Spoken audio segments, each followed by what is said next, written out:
Bonjour à tous. Dans le module 1, nous vous avons proposé d'aborder l'enseignement de la littérature au collégial sous l'angle de la lecture littéraire. Mais qu'entend-on exactement par lecture littéraire dans le cadre de l'approche ELAC? Nous nous proposons de tenter de répondre à cette question dans les capsules du module 2.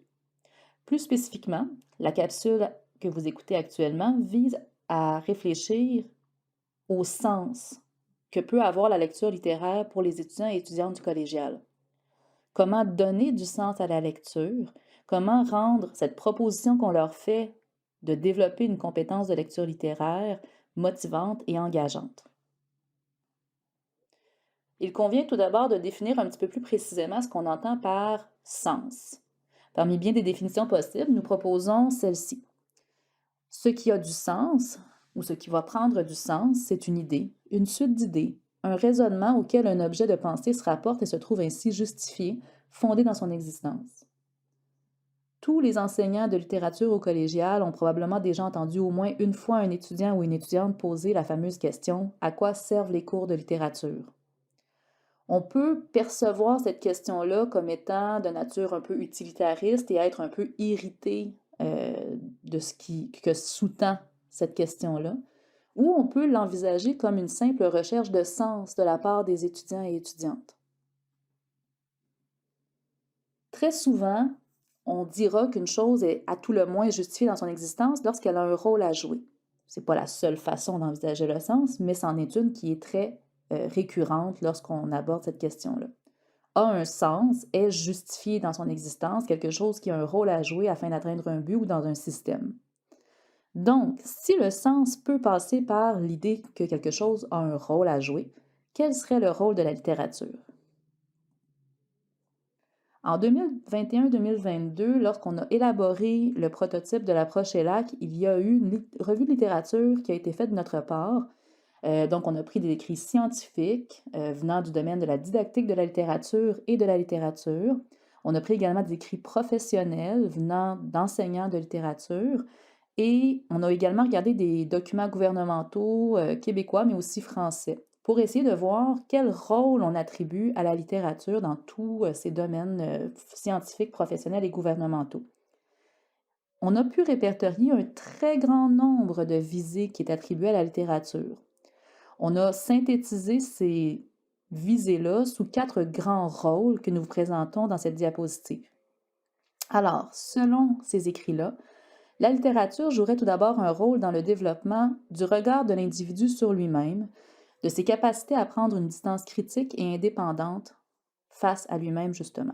On parlera ici de réflexivité. Donc, on voit ce rôle-là par la mention dans les écrits que la littérature permet de développer le sens critique, l'autonomie intellectuelle, l'intériorité, le jugement et la rigueur. Un deuxième grand rôle qui est attribué à la littérature est celui du développement de l'intelligence émotionnelle de l'individu et de ses compétences relationnelles. La littérature permettrait donc le développement de la sensibilité, de la compréhension de la psychologie humaine, de la tolérance, du respect, de l'intelligence interculturelle, de l'ouverture et de l'empathie. Par ailleurs, on attribue à la littérature la capacité d'aider l'individu à développer sa compréhension du monde et de la complexité humaine. On voit cela à travers la mention que la littérature permet aux individus le développement d'une pensée complexe ou d'une vision pluraliste du monde, d'une pensée plus nuancée et d'un relativisme situé. Tout ça s'opposant, grosso modo, à une vision un peu manichéenne de l'existence et du monde. Enfin, on attribue à la littérature le rôle de développer des compétences créatives chez l'individu, parce que la littérature stimulerait l'imagination, la capacité d'inférence, de mise en relation, la compréhension de l'intention créative, le sens esthétique et le goût. Donc, par ces 4 grands rôles, on voit très bien que la littérature a plusieurs rôles à jouer. Le ministère de l'Éducation et de l'Enseignement supérieur ne voit pas les choses différemment. En fait, quand on regarde les composantes de la formation générale, on voit que le ministère juge que l'élève qui atteint les objectifs de la formation générale en français, langue d'enseignement et littérature, aura effectivement acquis, notamment sur le plan des habiletés, une capacité à apprécier la littérature comme moyen de compréhension du monde, comme manifestation esthétique. On voit sur le plan des attitudes aussi la référence à l'ouverture à d'autres cultures, au monde, la capacité à saisir les enjeux sociaux, l'autonomie et la créativité. Il n'y a donc pas, contrairement à ce qu'on pourrait parfois penser, une opposition entre la manière dont le ministère perçoit le rôle des cours de français et la manière dont les scientifiques du domaine de la littérature le perçoivent. Donc, la littérature, par tous ces rôles-là, a clairement un sens. La question devient donc plutôt de regarder comment ce sens-là peut devenir signifiant. Comment la littérature peut devenir une situation signifiante pour les étudiants. Donc, du fait que nous, on voit du sens à la discipline, la question, c'est vraiment comment faire percevoir à l'étudiant et l'étudiante que l'apprentissage qu'ils font est signifiant dans notre cours. Ce qui est signifiant, c'est ce qui a du sens et de la valeur. Donc, il y a plusieurs façons de placer ça pour l'étudiant. Nous en retenons 3 qu'on va présenter dans les prochaines capsules du module 2.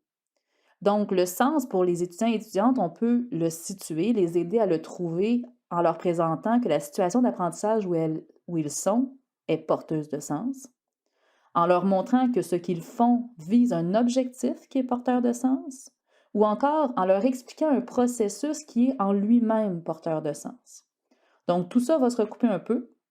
Vous allez pouvoir le constater. Dans la capsule suivante, nous allons vraiment aborder comment l'enseignant peut avoir avantage à présenter à ses étudiants, ou du moins à lui-même envisager la lecture littéraire en tant que situation signifiante. Merci.